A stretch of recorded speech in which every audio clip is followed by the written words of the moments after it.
Hai, Assalamualaikum warahmatullahi wabarakatuh. Ketemu lagi dengan Ibu Lucy di pelajaran IPA.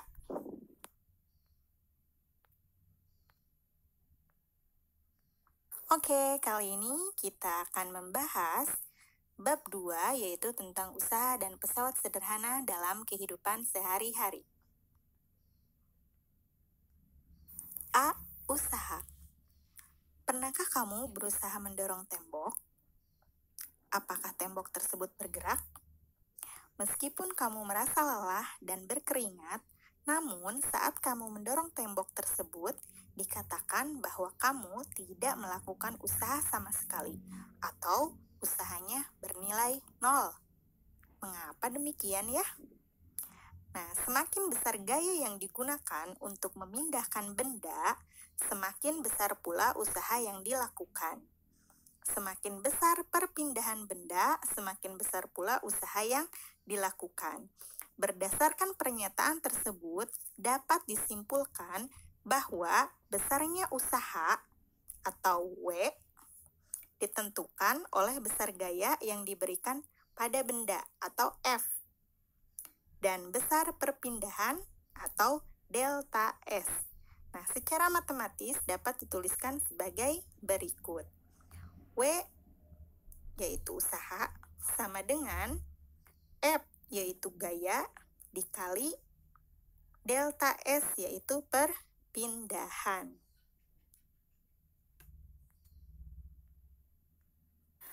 Oke, ayo kita pahami. Nah, di sini ada contoh soalnya ya, yaitu perbandingan Lani dengan Siti. Lani mendorong rak dengan gaya sebesar 100 Newton. N di situ adalah Newton ya. Sehingga rak tersebut berpindah sejauh 10 meter. M kecil di situ meter. Sedangkan Siti mendorong rak lainnya yang sama massa dan ukurannya dengan gaya sebesar 400 Newton. Sehingga rak tersebut berpindah sejauh 40 meter. Pertanyaannya adalah, berapakah besar usaha yang dilakukan oleh Lani dan Siti? Diketahui F atau gaya Lani sama dengan 100 Newton. Delta S atau perpindahan Lani sama dengan 10 meter. Sekarang yang Siti. F atau gaya Siti sama dengan 400 Newton. Delta S atau perpindahan Siti sama dengan 40 meter. Ditanyakan, yaitu W atau usaha Lani dan W Siti. Ingat ya, W itu usaha, jadi yang ditanyakannya adalah usaha. Jawab menggunakan rumus yang tadi ya. W sama dengan F dikali delta S. W itu usaha sama dengan gaya dikali perpindahan. Kita hitung dulu yang usaha Lani. Sama dengan 100 Newton, kamu bisa lihat di yang diketahui tadi, dikali 10 meter. Sama dengan 1000 Joule. J di situ adalah Joule, satuan ya. Kemudian W Siti atau usaha Siti sama dengan 400 Newton dikali 40 meter sama dengan 16.000 Joule. Jadi, besar usaha yang dilakukan oleh gaya dorong Lani adalah 1000 Joule dan besar usaha yang dilakukan oleh gaya dorong Siti adalah 16.000 Joule. Berdasarkan fitur ayo kita pahami, bagaimana dengan laju energi yang dikeluarkan oleh Lani dan Siti? Siapakah di antara Lani dan Siti yang mengeluarkan energi paling banyak untuk memindahkan rak? Laju energi atau daya P adalah besar energi yang dipergunakan dalam setiap detik, sehingga dapat ditentukan dengan cara membagi besar usaha W dengan selang waktunya T, atau secara matematis dapat dituliskan sebagai berikut. P sama dengan W dibagi T, dengan P itu daya, satuannya watt. W itu usaha, satuannya joule. T itu waktu, satuannya sekon. Agar kamu dapat lebih memahami tentang energi yang diperlukan oleh Lani dan Siti untuk memindahkan rak, ayo simak contoh soal berikut. Lani memindahkan rak dengan usaha sebesar 1000 joule dalam waktu 10 sekon. Sedangkan Siti memindahkan rak tersebut dengan usaha sebesar 16.000 joule dalam waktu 40 sekon. Berapakah daya yang dikeluarkan Lani dan Siti untuk memindahkan rak? Diketahui, W Lani sama dengan 1000 joule, T Lani sama dengan 10 sekon. W Siti sama dengan 16.000 joule, T Siti sama dengan 40 sekon. Ditanya, P Lani dan P Siti, atau daya Lani dan daya Siti. Jawab menggunakan rumus mencari daya. P sama dengan W dibagi T. Kita cari dulu yang Lani. P Lani sama dengan 1000 joule dibagi 10 sekon sama dengan 100 watt. P Siti sama dengan 16.000 joule dibagi 40 sekon sama dengan 400 watt. Jadi, daya yang dikeluarkan Lani adalah sebesar 100 watt dan Siti adalah sebesar 400 watt. Jadi, daya siapa yang paling besar? Daya Siti. Nah, ini ada pertanyaan yang harus kalian selesaikan, yaitu tentang Benny mendorong kereta belanja dengan gaya sebesar 250 Newton, sehingga kereta belanjanya maju ke depan sejauh 50 meter. Waktu yang diperlukan oleh Benny untuk mendorong kereta belanja tersebut adalah 50 sekon. Tentukan A. Besar usaha yang dilakukan oleh Benny untuk mendorong kereta belanja. Berarti menggunakan rumus usaha, yaitu W sama dengan F dikali delta S. Pertanyaan yang B. Daya yang dilakukan Benny untuk mendorong kereta belanja. Berarti menggunakan rumus yang mencari daya, yaitu P sama dengan W dibagi T. Tada, ini hasil perhitungannya. Silahkan dibaca lalu dipahami ya.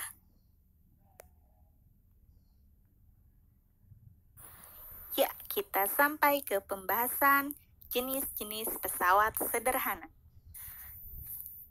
Pesawat sederhana yang sering kita gunakan dalam kehidupan sehari-hari dikelompokkan menjadi 4 macam. Kita bahas satu persatu ya. A. Katrol. Kalau kamu tidak tahu katrol itu kalau di tempat ibu masih banyak yang menggunakan katrol sederhana ya, yaitu alat untuk mengangkat air dari sumur ke atas, atau dalam bahasa Sundanya, timbaan. Seseorang dapat mengambil air dari sumur yang dalam dengan menggunakan timba. Ini karena orang tersebut memanfaatkan katrol tetap yang berfungsi untuk mengubah arah gaya. Jika tali yang terhubung pada katrol ditarik ke bawah, ditarik oleh kita, maka secara otomatis timba yang berisi air akan terkerek ke atas. Keuntungan mekanis katrol tetap sama dengan 1. Karena pada katrol tetap tunggal, gaya kuasa yang digunakan untuk menarik beban sama dengan gaya beban. Berbeda dengan katrol tetap, kedudukan katrol bebas berubah dan tidak dipasang di tempat tertentu.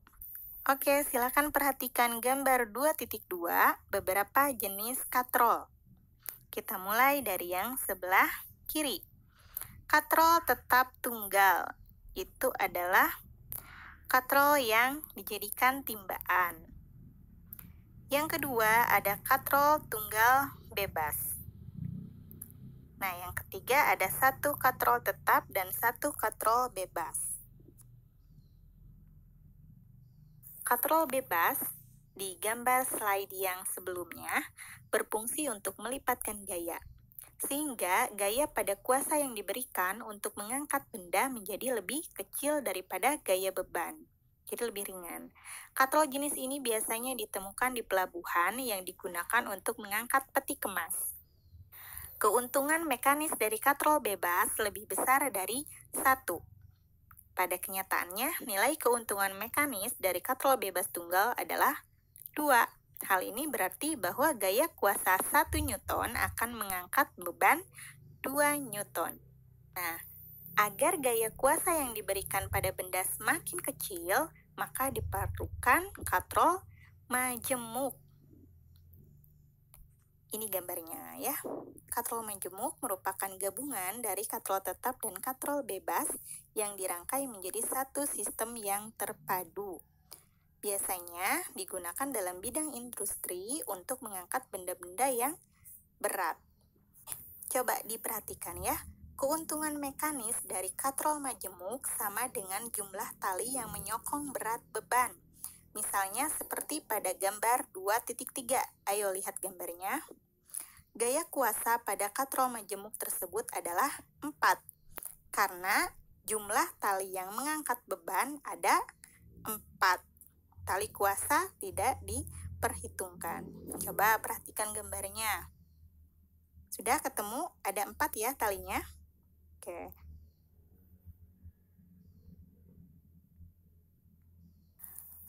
Ayo kita pahami tentang KM. Keuntungan mekanis adalah bilangan yang menunjukkan berapa kali pesawat sederhana menggandakan gaya. Dapatkah kamu menghitungnya?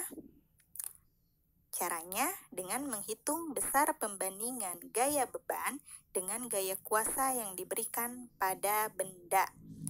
Berikut adalah persamaan matematisnya. KM, keuntungan mekanis, sama dengan gaya beban atau FB dibagi gaya kuasa atau FK. Tidak semua pesawat sederhana dapat menggandakan gaya. Contohnya adalah katrol tetap tunggal. B. Roda berporos. Kamu tentunya sudah tidak asing lagi dengan sepeda, kan? Bahkan sebagian besar di antara kamu pasti pernah menggunakannya. Roda gigi atau gear dan ban pada sepeda adalah salah satu contoh pesawat sederhana yang tergolong roda berporos. Roda gigi berfungsi sebagai pusat pengatur gerak roda sepeda yang terhubung langsung dengan roda sepeda. Sedangkan roda sepeda menerapkan prinsip roda berporos untuk mempercepat gaya saat melakukan perjalanan. Selain roda sepeda, contoh penerapan pesawat sederhana jenis roda berporos adalah pada kursi roda, mobil, dan sepatu roda. C. Bidang miring. Nah, bidang miring merupakan bidang datar yang diletakkan miring atau membentuk sudut tertentu sehingga dapat memperkecil gaya kuasa. Contoh penerapan bidang miring adalah tangga, skrup, dan pisau. Ayo perhatikan gambar 2.6. Keuntungan mekanis bidang miring dapat dihitung sebagai berikut. Keuntungan mekanis atau KM sama dengan gaya beban atau FB dibagi gaya kuasa atau FK. Coba dilihat benda miringnya. Panjang dari benda miring tersebut diberi tanda dengan huruf L. Kemudian, tinggi dari benang miringnya diberi tanda huruf H kecil. Nah, kemudian coba lihat letak gaya kuasa atau FK dan gaya bebannya atau FB. Karena segitiga yang besar sebangun dengan segitiga yang kecil, maka FB sama dengan, FB dibagi FK sama dengan L dibagi H. Sehingga keuntungan mekanis bidang miring sama dengan L dibagi H.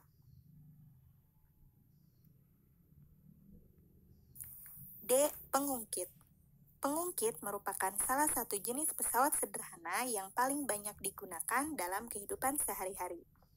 Contoh alat-alat yang merupakan pengungkit antara lain gunting, linggis, jungkat-jungkit, pembuka botol, pemecah biji kenari, sekop, koper, pinset, dan lain sebagainya. Nah,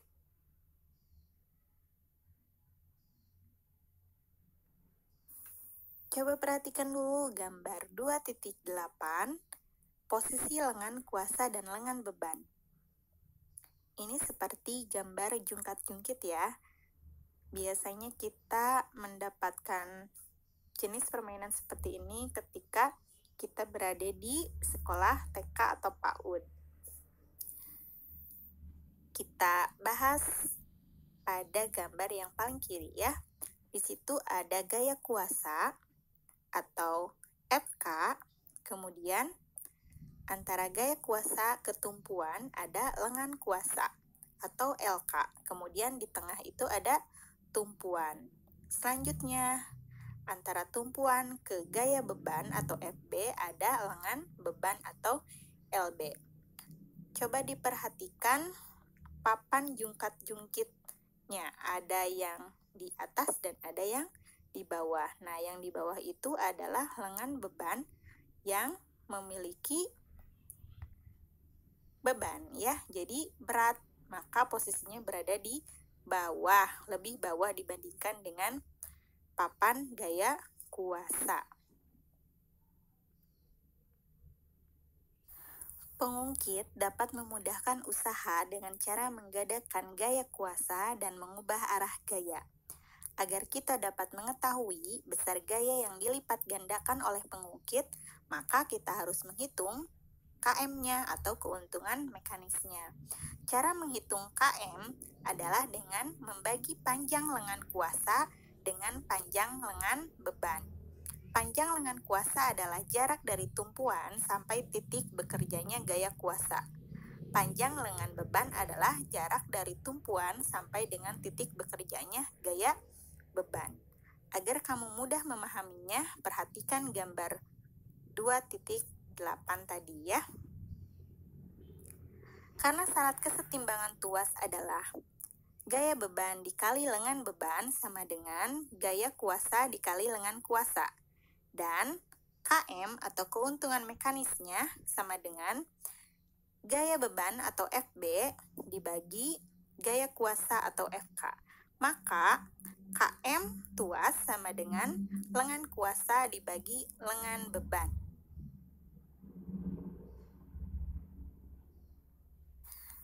Oke, perhatikan tabel 2.3, yaitu tentang jenis pengungkit yang dikelompokkan berdasarkan letak titik tumpu, lengan kuasa, dan lengan beban.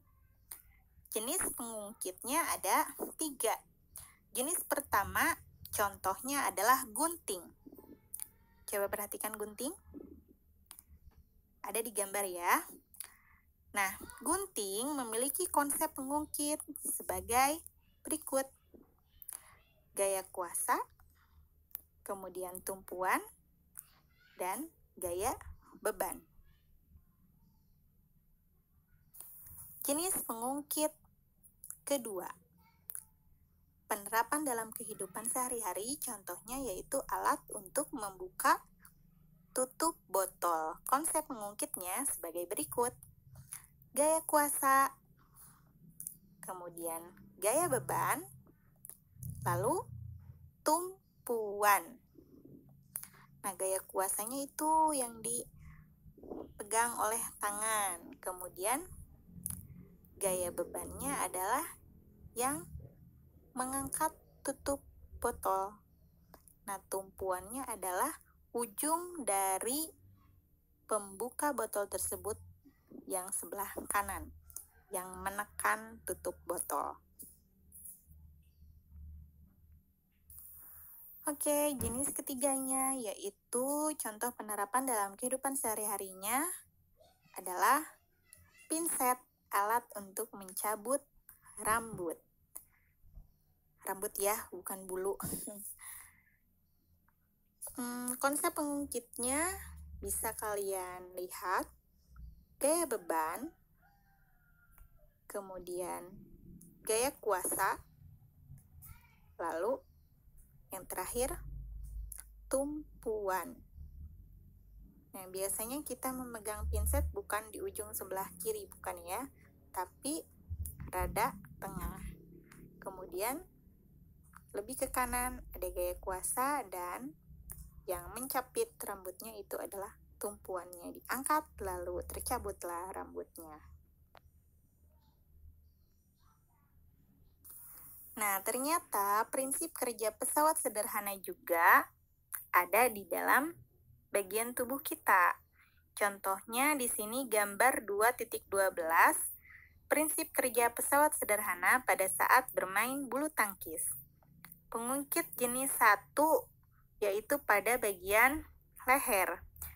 Titik tumpu berada di antara kuasa beban. Hal ini terjadi ketika pemain bulu tangkis menggunakan otot leher untuk menengadahkan kepalanya. Pengungkit jenis ke-3 yaitu terletak pada lengan atas dan lengan bawah. Kuasa terletak di antara titik tumpu dan beban. Kondisi ini terjadi ketika pemain bulu tangkis menegangkan otot lengan dan bahu.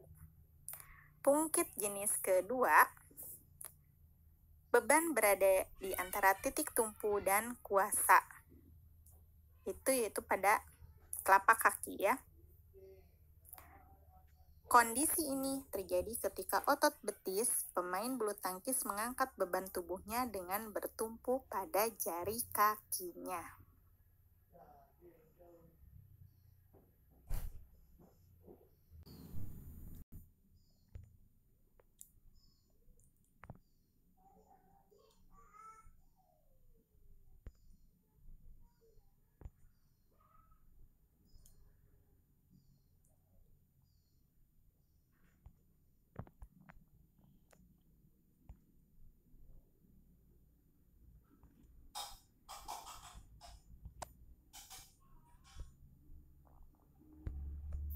Kalau misalnya penjelasan ibu belum bisa dipahami, coba diulang-ulang lagi, simak video dari ibu ya. Atau kalian juga bisa membaca buku paketnya langsung. Kalau misalnya tidak punya buku paket fisiknya, maka kalian bisa mendownload di Play Store, ada buku paket IPA semester 1 ya. Intinya harus sering baca lalu praktekkan, belajar mengisi soal-soal. Mudah-mudahan ulangan bab 2 nilainya memuaskan. Oke, terima kasih atas perhatiannya. Assalamualaikum.